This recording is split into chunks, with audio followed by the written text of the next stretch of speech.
Oi, gente. Bolsonaristas tentaram minimizar a tentativa de golpe e Sâmia Bonfim deu uma resposta espetacular. Ela destacou, por exemplo, a participação do agronegócio no financiamento da tentativa de golpe.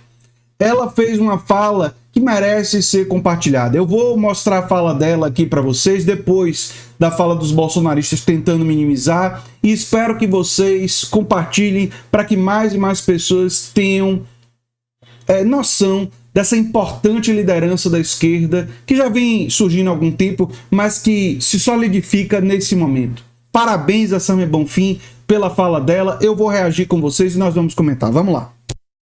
Será motivo de piada, motivo de deboche, quando daqui a um tempo ouvirem que o Brasil disse que em 8 de janeiro teve tentativa de golpe de Estado. Não teve um canivete, um revólver, um tanque na rua, não teve um líder, teve nada. Tinha líder como presidente na época, o presidente Jair Bolsonaro, tinha o comandante da Marinha, Almir Garnier, e tinha os kids pretos, que estão muito bem armados, sabe, Bibo Nunes? Mas enfim. Eu estou tentando identificar se há pelo menos um estilingue envolvido em toda essa tentativa de golpe. Não existe golpe sem armas, não existe golpe sem liderança, sem organização. Isso é um crime impossível. Já falei, em organização existia bastante, mas Sâmia deu uma resposta espetacular a esses bolsonaristas desesperados. Vamos ouvi-la. Milhões de brasileiros estão podendo compartilhar de um sentimento de alegria e de justiça diante da iminência da prisão do senhor Jair Bolsonaro e todos os seus cúmplices golpistas que armaram contra a vontade do povo brasileiro, contra o Brasil, contra a nossa democracia, mas que felizmente foram derrotados e serão devidamente punidos e, finalmente, a gente vai conseguir construir no nosso país, retirá-lo da lista daqueles países que não punem os golpistas. Havia um plano de assassinato do Lula, do Alckmin e do ministro Alexandre de Moraes. Há provas que mostram, deputado Patrus, que eles sabiam o trajeto que o Alexandre de Moraes faria no dia da posse, o lugar em que ele sentaria na posse e de que modo eles executariam esse assassinato. E o Bolsonaro não só sabia, como ele concordou com esse plano, assim como pôde editar, inclusive, a minuta golpista que foi encontrada na casa do senhor Anderson Torres, ex-ministro da Justiça. Estamos falando de pessoas que estavam na cúpula do antigo governo e que, quando iam para o microfone, saudar a ditadura militar, fazer homenagens a torturadores e a golpistas, a dizer que bastava um cabo para fechar o Supremo Tribunal Federal, ainda tinham coragem de dizer pra gente que nós estávamos inventando de que seriam golpistas. Ora bolas! Sabiam que iam perder as eleições porque não poderia ser diferente? Como é que o povo brasileiro ia reeleger um governo que negou vacina, que botou o povo na fila do osso, que dava risada de quem estava morrendo na pandemia da Covid-19? E vale a pena lembrar que a eleição só foi mais apertada por duas coisas ilegais. Porque tivemos, vamos lembrar, a PEC Kamikaze, né? Um projeto de emenda constitucional que permitiu o governo Bolsonaro a gastar um dinheiro absurdo em ano eleitoral, uma coisa completamente irregular, um crime eleitoral foi cometido nesse país. Aquela PEC, que ficou conhecida como PEC Kamikaze, com o nome que o próprio Paulo Guedes deu, permitiu ao Bolsonaro injetar uma quantidade enorme de dinheiro para tentar comprar a eleição, e ele perdeu mesmo assim. Mas não foi a única coisa irregular e ilegal que aconteceu naquela eleição. A Polícia Rodoviária Federal, sob a liderança do seu Silvonei Vasquez, que está indiciado nesse processo que o PGR encaminhou para o Supremo, ele e os outros comandantes da Polícia Rodoviária Federal fizeram blitz no Nordeste para suprimir o voto.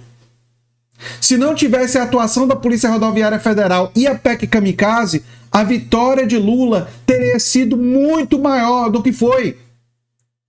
Muito maior do que foi.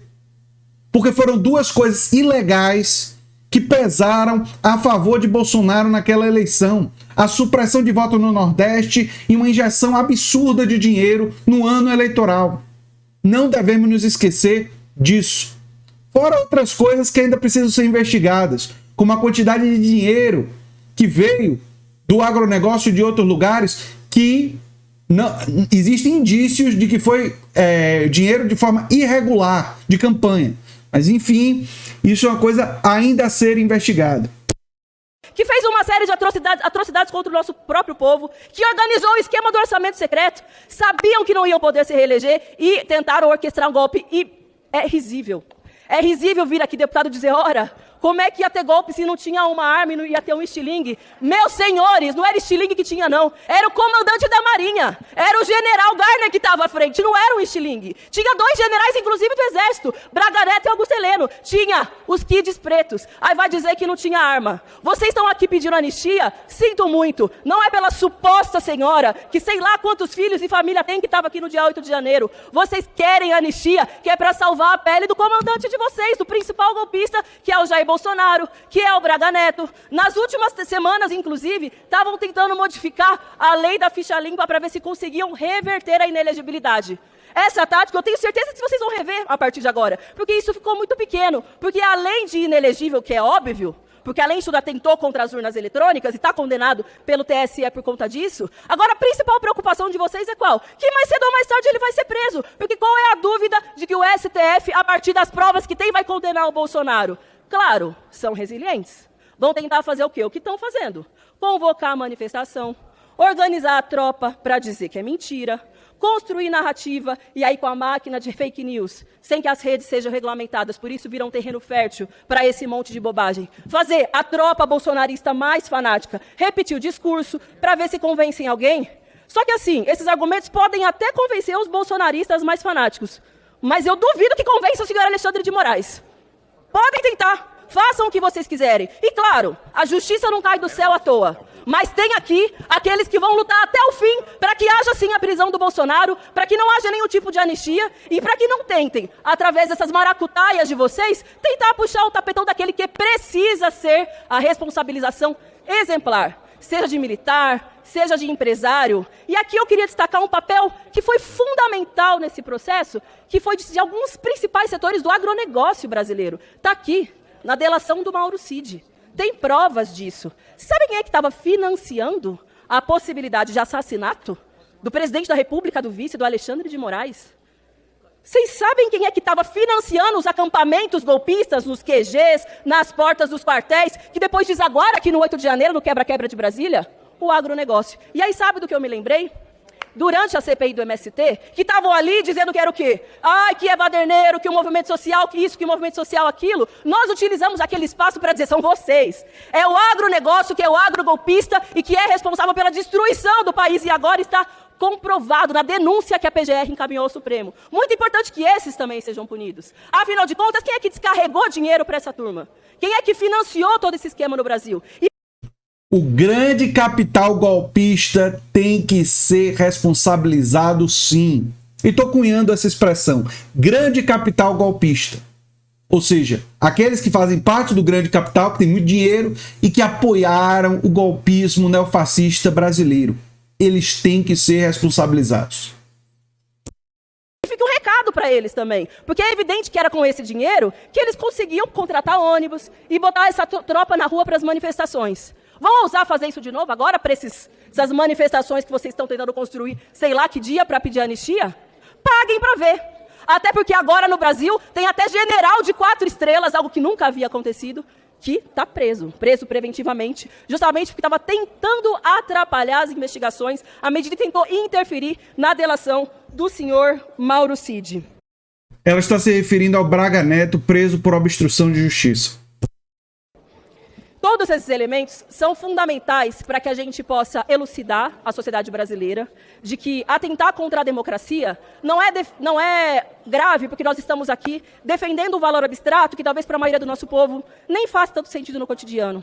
Mas quando nós falamos de democracia, nós estamos falando sobretudo da liberdade de organização, liberdade de manifestação, direito de defesa, que inclusive o próprio senhor Jair Bolsonaro vai ter no devido processo legal. A possibilidade de organização, de participação política, de estar aqui nesse plenário e nessa tribuna, fazendo a denúncia que for necessária, sem correr o risco do porrete ou do fuzil dos generais, para que eu não possa exercer livre e democraticamente o meu papel e a minha opinião como uma parlamentar eleita. É disso que se trata, defender a democracia. E o projeto que esses caras têm para o Brasil e para o mundo é o extremo oposto. Não é à toa que estava lá o Eduardo Bolsonaro naquelas festividades de posse do Jair Bolsonaro, sendo cumprimentado por Steve Bannon, 10 segundos depois ele ter feito um gesto de saudação nazista. Ou então que são os mesmos que ficam aplaudindo o Elon Musk, que também fez o mesmo gesto de saudação nazista nas mesmas festividades. Ou que O Steve Bannon, inclusive, faz o gesto logo depois de falar sobre a importância deles terem o poder e deles não permitirem que a esquerda possa voltar jamais. Então é um gesto de querer um poder absoluto. Não há dúvidas sobre isso, mas enfim.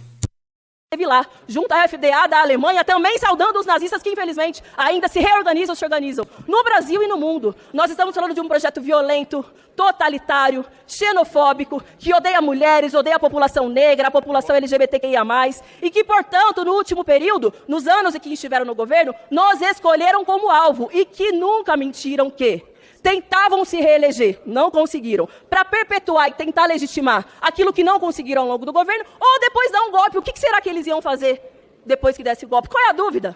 Botar na cadeia, botar para fora do país, perseguir, matar e torturar. A pessoa que vai para o microfone para saudar a brilhante Ustra é o quê? Gostaria de fazer muito pior. Felizmente o Brasil superou o 8 de janeiro, superou o Bolsonaro. Nós sabemos que querem todo tipo de manobra para tentar aprovar aqui na Câmara a anistia. Se organizam com o que há de mais atrasado e golpista na sociedade para ver se conseguem botar peso, inclusive financeiro, para organizar essas manifestações golpistas que querem fazer no próximo mês. Mas fato é um só. O dia do Bolsonaro e dessa tropa golpista está chegando. Agora não é mais sem anistia não, porque a gente não está na defensiva. Agora é prisão para Bolsonaro. Tem que ser preso exemplarmente, junto com o Braga Neto, que tem que apodrecer naquele lugar. General Heleno, que devia ter sido preso lá no passado, pela sua contribuição ao papel na ditadura militar, tem que pagar pelo que fez. Importante destacar, inclusive, um julgamento que está sendo tocado no STF hoje, pelo ministro Flávio Dino, que desconsidera a ocultação de cadáver nos perdões ali colocados na lei da anistia. Que foi o que aconteceu com o Rubens Paiva. Ou os generais não sabem o que aconteceu com ele. Onde é que ele foi enterrado? Sabem sim e precisam pagar por isso. Alguns seguem vivos ou recebendo fortunas do Estado brasileiro. Precisam perder esse dinheiro. Receber dinheiro o quê? Por ter torturado? Por ter atentado contra a democracia? Que paguem pelo que fizeram. Sejam generais, empresários, seja quem for. É um absurdo atentar contra a liberdade democrática, o direito de manifestação e aqui a vontade popular. Foi o povo que não quis que o Bolsonaro se reelegesse. E acham que reunindo aqui aquela meia dúzia de golpistas, felizmente incompetentes, eles vão conseguir passar por cima do povo brasileiro? Não conseguirão. Por isso eu espero que o Supremo Tribunal Federal, assim como foi anunciado, possa, esse ano, fazer o julgamento. É claro que ele ou qualquer um, Bolsonaro, seja quem for, vai ter o devido processo legal, porque a democracia assim o garante, o direito de defesa, mas eu não tenho a menor dúvida de qual deve ser o julgamento. E é por isso que estão alvoroçados, falam bobagem no microfone, fazem coletiva de imprensa, usam boné, tentam até mudar a ficha limpa, fazem de tudo. Porém, a nossa geração está aqui, ainda estamos aqui, afinal de contas, para dizer que não haverá anistia. Nós lutaremos pela responsabilização de todos eles, por memória, por verdade e por justiça. Muito obrigada. Bonito, bonito, bonito. Bravo, Sâmia Bonfim. Bravo, bravo, bravo, bravo, Sâmia Bonfim. Olha, é muito importante compartilhar esse vídeo e mais pessoas verem esse discurso brilhante que Sâmia proferiu no Congresso. Eu sou André Teixeira Jacobina, o canal é a Nova Máquina do Tempo. Se você gosta do que a gente faz, se inscreve, dá um like e compartilha. Quem sabe vira membro ou apoiador. Quem sabe faz um pix para andretj@terra.com.br ou faz um curso. Todos os links e formas de contribuir com o canal estão no comentário fixado. Um abração e até o próximo vídeo.